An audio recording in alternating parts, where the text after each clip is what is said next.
Hello everyone, কেমন আছেন সবাই? আশা করি ভালো আছেন। আমিও ভালো আছি। আমি ইশিকা ব্লগ চ্যানেলে আপনাদের সকলকে স্বাগত। তো গাইস, আমি নিয়ে চলে এসেছি পুচকুর বার্থডে। তো সেখানে গিয়ে কি করলাম, কি খেলাম, এই নিয়ে থাকলো আজকে বিস্তারিত ব্লগ। তো তোমরা দেখতে থাকো। আমি তো কখন এখনো পর্যন্ত রেডি হয় নাই। আর এই যে এখনো পর্যন্ত রেডি হচ্ছে। আমার দিকে তাকাও।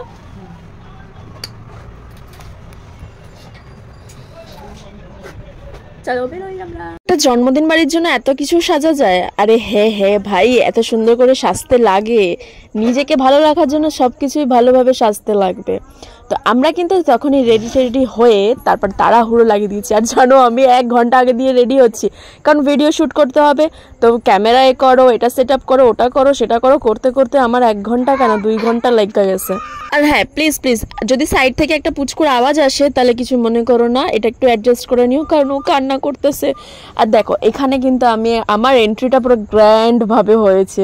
আরে হ্যাঁ, কেউ যদি তোমার না গ্র্যান্ড ভাবে এন্ট্রি দেয়, তোমাকে নিজেই মনে করতে হবে যে আমি হলাম কুইন, আমার নিজের অন্তত কুইন।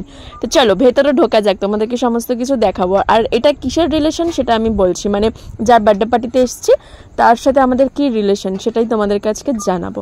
তো এখানে চলে এসেছে, আমার বাবারও আসার কথা ছিল কিন্তু বাবা আসেনি। এই যে দেখো পুচকুটা, ওর 1 বছরের বার্থডে। অ্যাকচুয়ালি ওর মাকে আমার মা ইঞ্জেকশন দিতে যেত, তো তারপর থেকে আমার মার সাথে খুব ভালো বন্ডিং হয়ে যায়। আমাদের একটা নার্সিং আয়া সেন্টার রয়েছে, যেটা আমার নামেই রয়েছে। তো সেই রেসপন্সিবিলিটিটা মাই নিয়েছিল, অন্য কাউকে দিতে পারতো, কিন্তু মাই গিয়েছিল ওনাকে ইঞ্জেকশন দিতে যেত। দেন তারপরেই উনি কনসিভ করে। তো মাকে ভীষণই লাকি মনে করে। তো জানোই তো, যখনই কেউ কনসিভ করে না, তো তার আগে অনেকগুলো ইঞ্জেকশন চলে বা পরে চলে, তো সেই কারণে। তো তাই জন্য উনি আমার মাকে ভীষণই ওনার লাইফের লাকি মনে করে। তো এটা মায়ের কাছে অনেক বেশি পাওনা মা মনে করে, আর আমরাও মনে করি সত্যি অনেক বেশি পাওনা এটা। তো উনি ভীষণ খুশি ওনার বেবি হওয়াতে। তো প্রত্যেকটা জিনিসেই উনি আমাদেরকে খুব বেশি করে মনে করেন। আমার মায়ের অত খেয়াল না থাকতো, উনি কিন্তু নিজে খোঁজ নেয়। তো এসেই আমরা প্রথমে চিকেন খেয়ে নিই, মানে চিকেন পকোড়া, যেটা গন্ধরাজের একটা ফ্লেভার ছিল। তারপরে আমরা একটু বসে গল্প করি, তারপরে আমি একটু ঢং করতেছিলাম। তো আমার দিকে সবাই তাকিয়েছিল, কারণ আমি গিয়ে হঠাৎ করেই আমার চেনা নেই জানা নেই ভিডিও করতে শুরু করে দিয়েছি।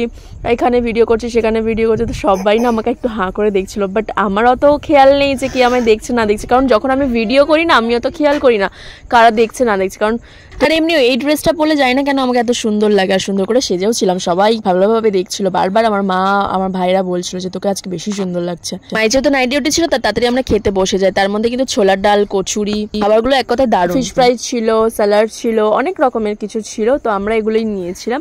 আর আমার বড় ভাই যতটা রোগা ততটা খেতে ভালোবাসে। আর ওরা নিয়েছিল খাসির মাংস, আর আমি যেহেতু খাসির মাংস খাই না, তো আমি চিকেনটাই নিয়েছিলাম, যেটা খেতে খুবই সুন্দর হয়েছিল। আমরা প্রত্যেকটা খাবার না দারুণ ছিল। আমি জানি না কারা রান্না করেছে, কোন ক্যাটারার ছিল, কিন্তু খুবই সুন্দর ছিল। একটা গোলাপ জামুন দিয়েছিল। আইসক্রিম খাওয়াটা আমার প্রবলেম, কারণ আমার কানের প্রবলেম আছে। তো তাও আমি খেয়েছিলাম, এসে আবার গরম জল খেয়ে নিয়েছিলাম। তো খাওয়া দাওয়া কমপ্লিট করে তারপরেও একটু ভিডিও করে নিই, সব দেখছিল আমাকে। তো দেখাটা তাদের কাজ, ভিডিও করাটা আমার কাজ। তারপরে সিঁড়ি দিয়ে নামার সময়ও আমাকে একটু ঢং করতে হবে, কারণ ঢং করে না ভিডিও করলে আমার ভিডিও কমপ্লিট হয় না।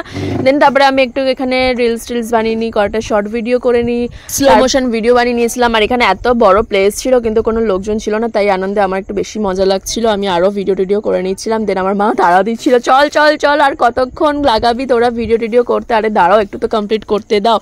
তারপরে দেখো অটো ধরে বাড়ি চলে আসি। আর আমার ভাই একটা বড় মিস্টেক করেছিল। আমার ভাই এত ভালো ক্যামেরাম্যান যে ক্যামেরা অন না করেই আমাদের ভিডিও ক্লিক করছিল। যখন আমরা পুচকুটার মায়ের সাথে মানে ফটো তুলতে গেছিলাম, তখন আমি ওদের হাতে ক্যামেরা দিয়ে গেছিলাম। তো ক্যামেরার সাইডটা অন না করেই ওরা ভিডিও করছিল, বাট ভিডিওটার ক্লিপটা নেওয়া হয়নি। আমি সেই ফটোটা তোমাদেরকে দেখিয়ে দেবো। দেন তারপরে বাড়ি ফেরার সময় নাচতে ফিরছিলাম। তো চলো ভিডিওর ফটোগুলো দেখে নাও। তো গাইস, কেমন লাগলো অবশ্যই জানিও। এই ছিল আজকের আমাদের ব্লগ, বার্থডে পার্টি। যদি ভালো লেগে থাকে তাহলে ব্লগ, কমেন্ট, শেয়ার, সাবস্ক্রাইব করে দিও। যদি খারাপ লেগে থাকে মন থেকে ক্ষমা করে দিও। আর এই যে আমি চুড়িদারটা পরেছিলাম, এটা ভীষণই ফেভারিট একটা চুড়িদার আমার, কারণ প্রিয় মানুষের থেকে পাওয়া সব থেকে বেস্ট গিফট ছিল এটা আমার, যেটা আমাকে একটা আলাদাই লুক দেয়, যেটা পরলে আমাকে খুবই সুন্দর লাগে। Bye guys.